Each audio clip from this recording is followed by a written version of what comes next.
Корольдық деңгейге арналған жол талғамайтын ағылшындардың дәл осы Range Rover автокөлігінде 5 литр қозғалтқышта 8 сатылы 525 аттың күші орналасқан.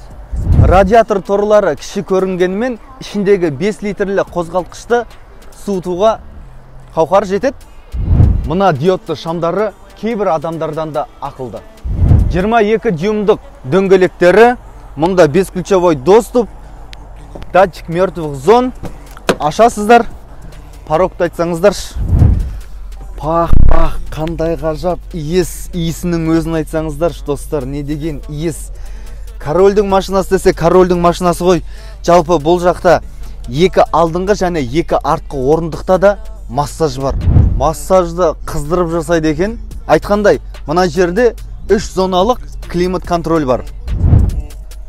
Электронды рөл, электронды батырмалар. Әйнекті дәл осы батырмамен түсіресіздер. Керемет. Ішінде холодильник, морозильник. Нағыз комфортқа керек зат. Құдай, пульт неден бар ғой мұнда. Не нау? Фантастика ғой, фантастика. Артқы орындықта да массаж бар екен, түскін келмей қалды. Бұл көлік жол талғамағандықтан пневмоподвеска жүйесі орналастырылған. Көліктің жүк салғышына келсек, бұл екі бөліктен тұрады, төбесі және асты. Оны неғып болай жасаған? Мүмкін.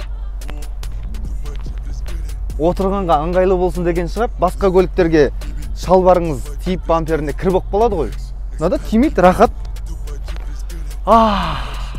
Егер сізде оңтүстік Корея елінен автокөлікке тапсырыс беруді ойлап жүрсеңіз, бізде ең тиімді, ең арзан бағада керемет көліктер таба аласыздар. Және де бізде контейнер доставкадан бөлек авиа доставкамыз да бар. Ол жағынан да керемет жеңілдіктер жасап береміз. Ұмытпаңыздар, тіркеліңіздер. Рахмет.